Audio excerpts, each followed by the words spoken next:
Coiffez mon bande, comment ils les a toutes? Aujourd'hui, vous avez une Rachel hyper enthousiaste à l'idée de cette vidéo. Sur Instagram, je vous avais clairement prévenu que j'allais faire donc cette vidéo DIY. Elle est enfin là, ça y est. On va donc pouvoir utiliser nos petites mains pour réaliser deux DIY qui sont, vous allez voir, pas chers, pas très difficiles et qui sont vraiment trop mimes en fait. Dans un premier temps, on va réaliser cette bougie.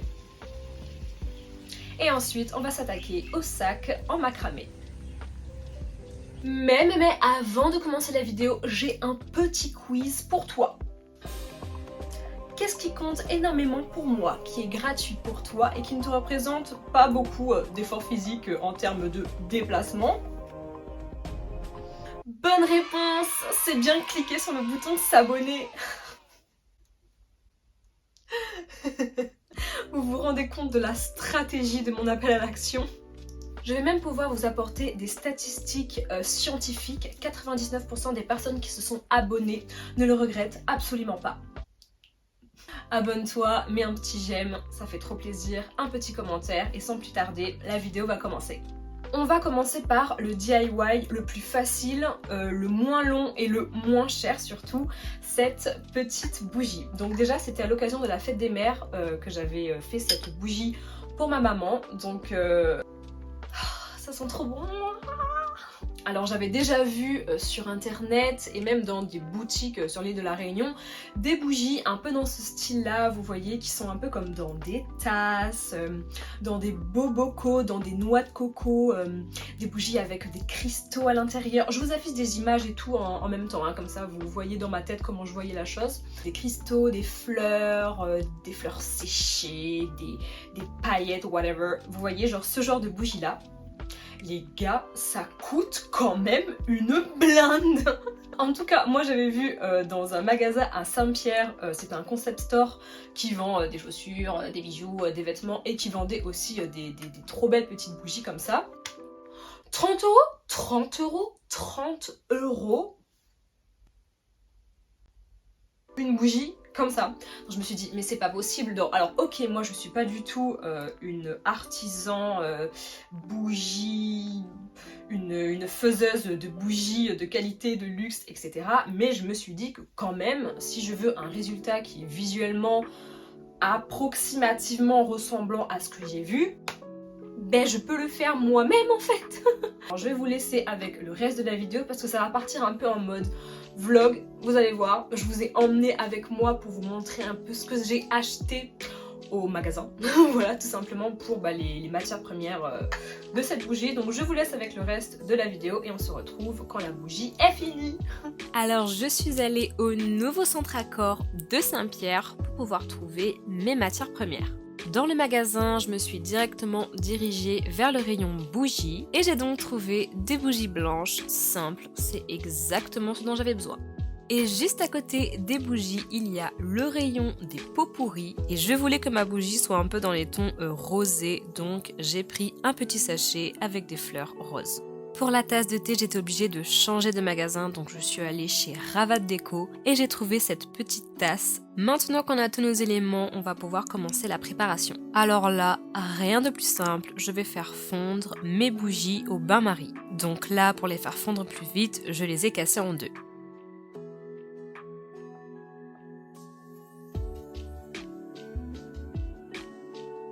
Dites-moi dans les commentaires si je suis la seule à kiffer les timelapses de bougies qui fondent.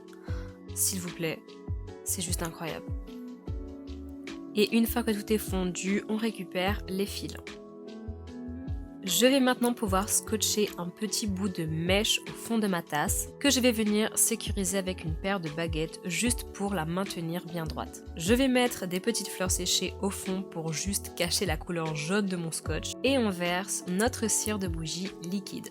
Bon là j'ai clairement fait des conneries, hein. Le bol est vraiment pas fait pour ça et j'en ai versé partout sur mon plan de cuisine. Alors heureusement que c'est juste de la cire donc ça s'enlève hyper facilement. J'en profite que la cire soit encore liquide pour pouvoir y ajouter mes petites fleurs. Et voilà le résultat une fois que la bougie est totalement refroidie. Si vous voulez encore plus d'odeur dans votre bougie, je vous conseille de mettre quelques gouttes d'huile essentielle de votre choix. Le premier DIY étant terminé, je te laisse mettre une note sur 10 de ce que tu as pensé de cette bougie dans les commentaires. Maintenant, on va passer à la deuxième partie. Ça fait kikou des années 2000. On va pouvoir passer à la deuxième partie de la vidéo et on va réaliser ensemble ce petit sac en macramé. Pareil, c'était un cadeau que j'ai offert à ma mère pour la fête des mères. Une occasion parfaite pour vous découvrir des passions, les gars, c'est... Voilà. J'étais tombée en fait sur des vidéos que YouTube m'a suggérées en fait tout simplement. Et c'était des vidéos DIY de différents types de sacs en macramé. Du coup je me suis dit, why not, je vais les essayer. Les gens ont très bien réussi à faire le sac, alors pourquoi pas moi? Je suis vraiment partie de cette dynamique là pour fabriquer ce sac. Et au final, c'est pas tant compliqué à fabriquer, c'est plus long. Voilà. Je vous préviens aussi dès maintenant, ça va vous coûter quand même un peu plus cher que la bougie. Si vous avez envie de réaliser ce sac à un moindre coût que le mien, je vous conseille juste de ne pas prendre du macramé en ficelle.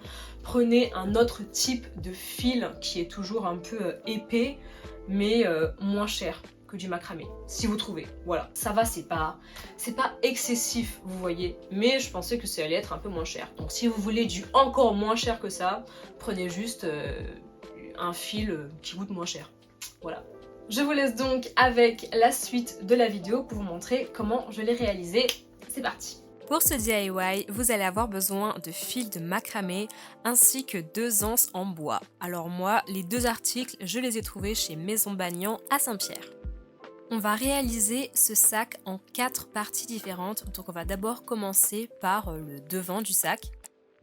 Pour ça, vous allez attacher 14 fils de 2 mètres sur l'une de vos anses et vous allez surélever les 2 extrémités à droite et à gauche.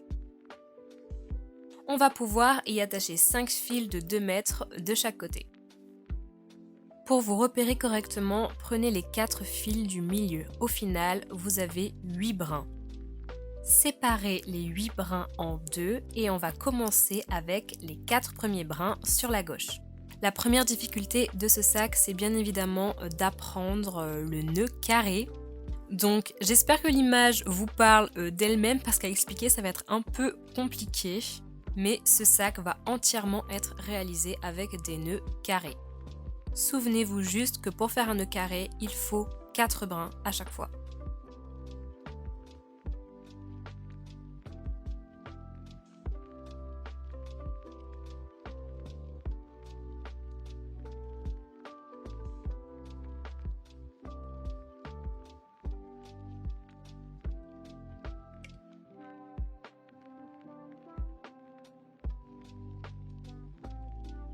Le premier nœud carré est terminé, on va pouvoir faire un deuxième nœud carré avec les 4 brins du côté droit.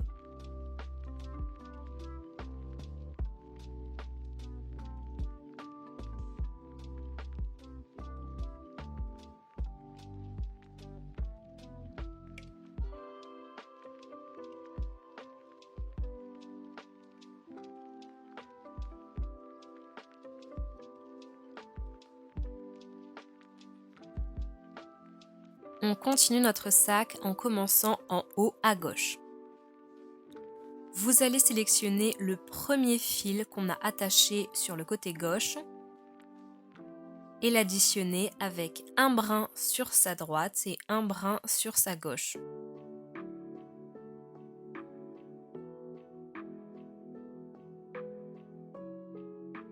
On fait un nœud carré.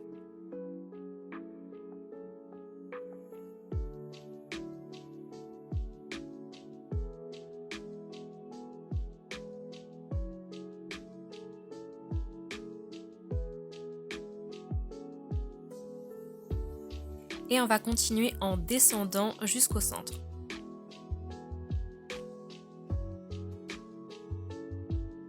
Pour ça, vous allez sélectionner les 2 brins du nœud que vous venez de faire sur la droite et vous allez les additionner avec les 2 brins qu'il y a encore sur la droite.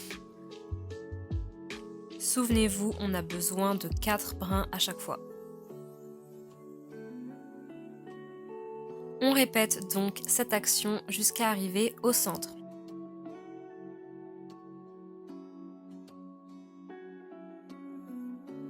On prend les 2 brins du nœud qu'on vient de faire et on additionne avec les 2 brins à sa droite.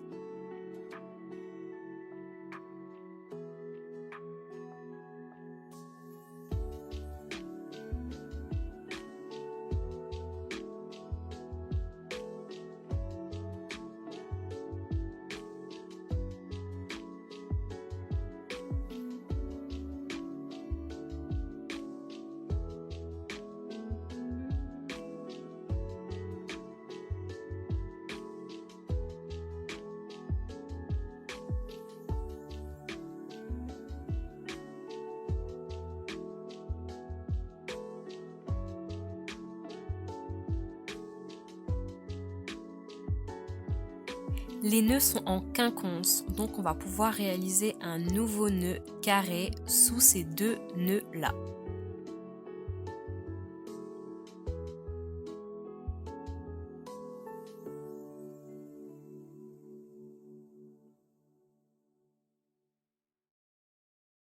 Maintenant, on répète la même opération à droite en allant vers le centre. N'hésitez surtout pas à faire pause pendant la vidéo si vous voulez un peu mieux voir quel brin j'attrape parce que c'est vrai que c'est un peu compliqué de mettre des explications sur les images de temps en temps.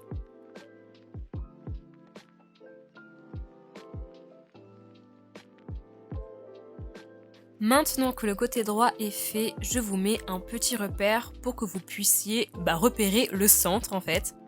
Depuis le centre, vous allez donc prendre 2 brins à gauche et 2 brins à droite et vous faites un nœud carré. On repart sur la gauche, vous allez attraper le fil qui a encore ces 2 brins et vous allez donc additionner un brin de celui de droite et un brin de celui de gauche. Je vais vous donner une petite astuce pour ne pas vous perdre pendant que vous tressez. Essayez de repérer les entre-deux nœuds. Je vous ai symbolisé ça par un point rouge. À chaque fois que vous allez tomber sur un entre-deux nœuds, vous savez que c'est le milieu pour pouvoir commencer un nouveau nœud carré.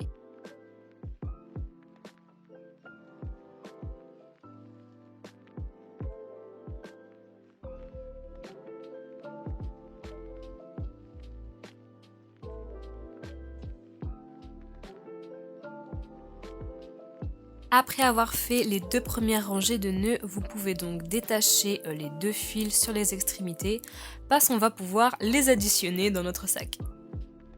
Cette fois-ci, on va commencer par les 4 brins de l'extrémité droite.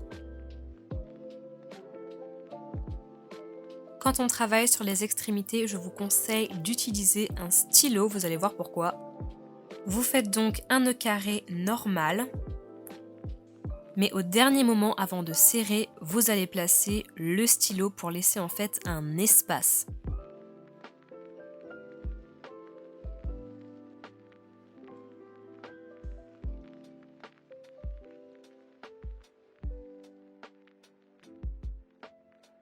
Et quand vous retirez le stylo, il doit y avoir une petite boucle comme ça sur le côté.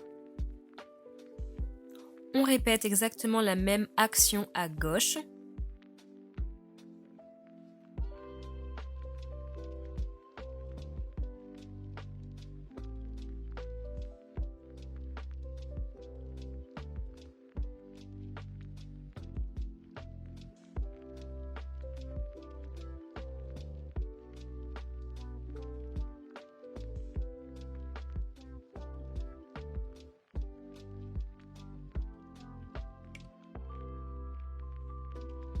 Et on continue de tresser en partant des extrémités vers le centre.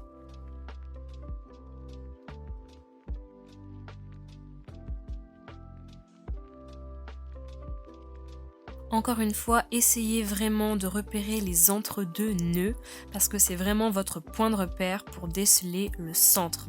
Donc quand vous voyez un entre-deux nœuds, vous savez que c'est 2 brins à droite et 2 brins à gauche.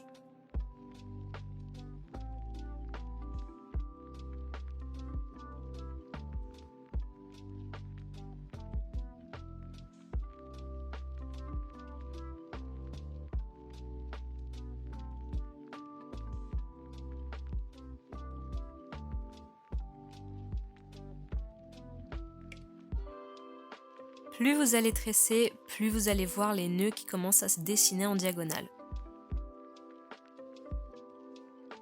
Pour vous aider, à chaque fois, je symbolise les entre-deux nœuds par des points.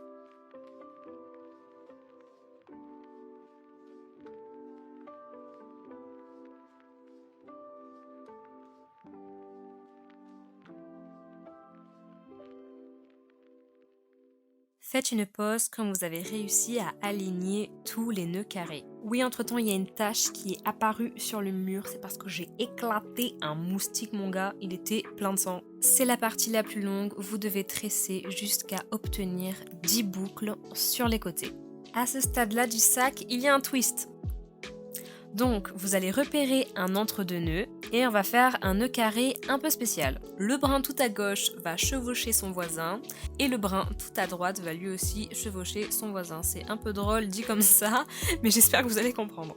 Et maintenant, vous faites un nœud carré normal.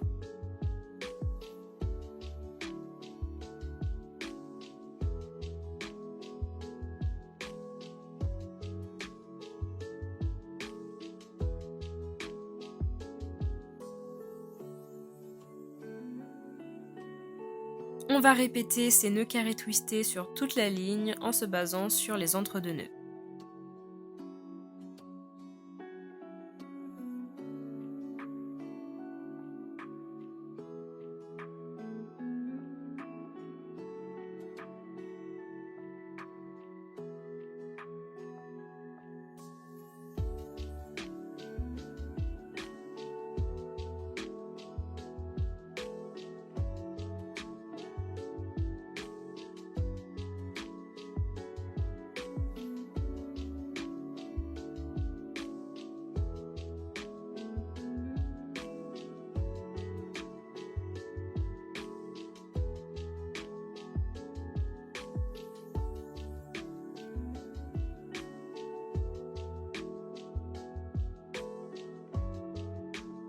Après avoir fini cette ligne, on va pouvoir continuer encore quelques nœuds carrés avant d'avoir fini le premier côté du sac. Comme d'habitude, les points rouges représentent les milieux. Donc, vous prenez toujours 2 brins à droite du point rouge et 2 brins à gauche du point rouge.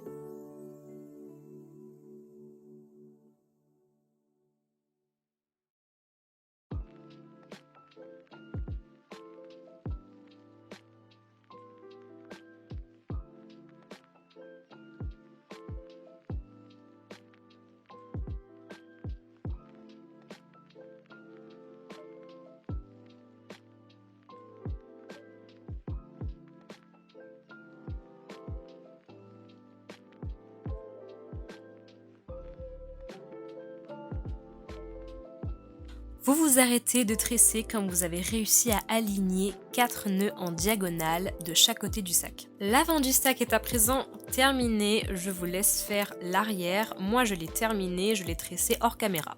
On peut à présent continuer avec les côtés du sac. Donc là, sur un fil de 2 mètres, vous allez pouvoir attacher 5 autres fils de 2 mètres. Comme pour le devant, vous allez repérer le fil du milieu et prendre un brin à sa gauche et un brin à sa droite. Et vous faites un nœud carré. Vous allez voir que les côtés sont beaucoup plus rapides à faire que le devant et l'arrière du sac.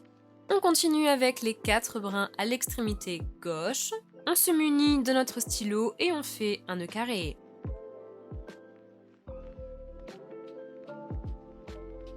C'est exactement pareil à droite.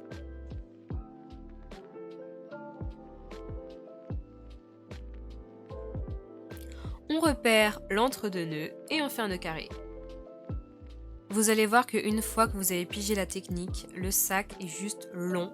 Mais c'est vraiment pas difficile parce que c'est que de la répétition, des nœuds carrés sur des nœuds carrés.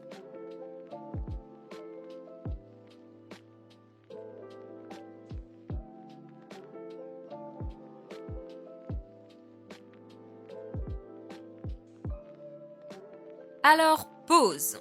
J'ai eu un petit problème lors de mes prises de vue, donc à partir de là, tous les rushs que j'ai faits sont flous. Ce que je vais faire, c'est que je vais vous intégrer la vidéo que moi j'ai suivie sur YouTube, donc c'est le tuto d'un Coréen. La vidéo étant coréen sous-titré anglais, mais du coup je vous la traduis en français pour finir enfin ce sac. On a tressé jusqu'à la 10e boucle et on va pouvoir commencer nos nœuds carrés spéciaux là, vous vous souvenez? Je pense que sur sa vidéo vous comprenez mieux où vont les brins en fait. Et on finit par un nœud carré simple sur le milieu.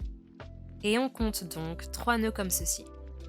Une fois qu'on a tressé l'autre côté du sac, on va pouvoir assembler les 4 morceaux.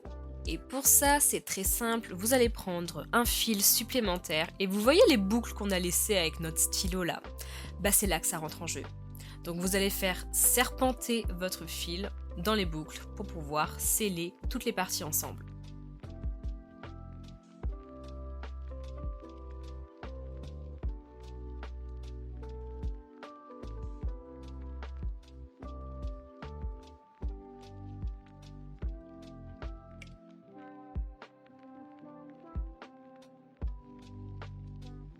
À partir de là, le sac commence vraiment à ressembler à un sac.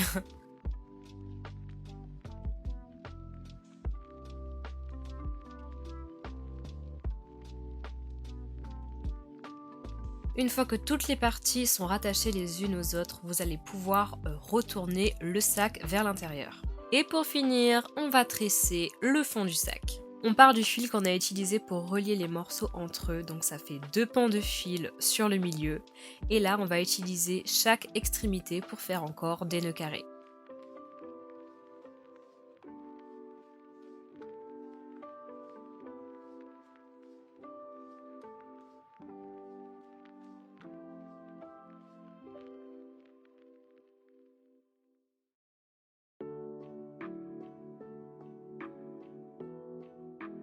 Donc brin par brin, vous allez tresser les nœuds carrés avec toujours la même base.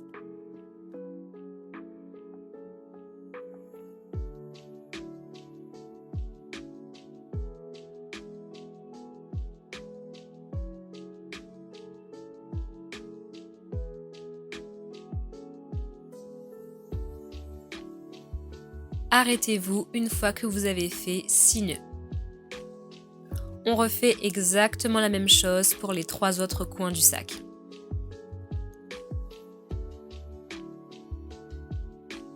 On va maintenant pouvoir sceller le fond du sac.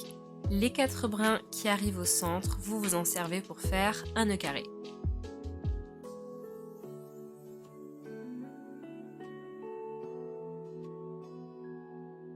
Et là encore une fois, vous gardez la même base de fils, sauf que vous additionnez seulement un fil de chaque côté.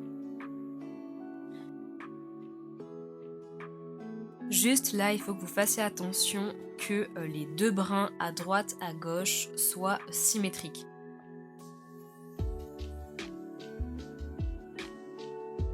Donc des fois, vous pouvez laisser passer des brins sans les tresser dans le nœud carré et tout simplement tresser ceux d'après, ils doivent juste être symétriques.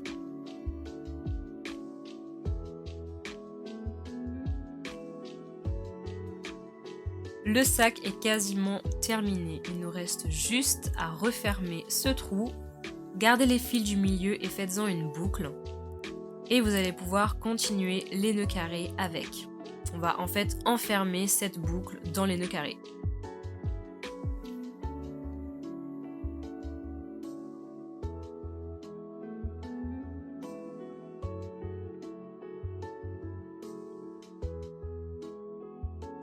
Et une fois que vous n'avez plus de place pour faire un nœud carré de plus, vous pouvez tirer sur les 2 bandes et hop, elles disparaissent.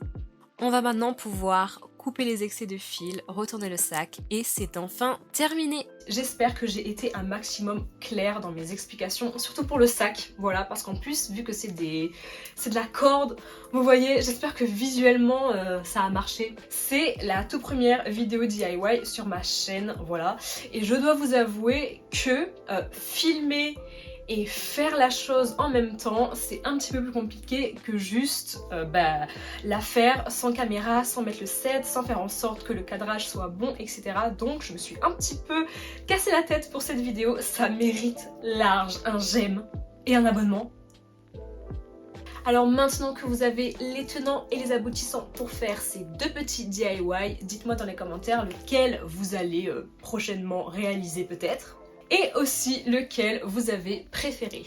Sachez que moi-même j'adore faire des DIY, donc si ça vous intéresse que je fasse plus de vidéos comme ça, que je vous déniche un petit peu par-ci par-là des petits DIY qui sont assez faciles, assez abordables à faire, et que je vous mets tout ça en vidéo, que je fais un super montage et que je vous le donne. La vidéo touche à sa fin, j'espère vraiment que ça t'a plu. Sur ce, je te fais de très gros bisous et on retrouve ça à mon borne.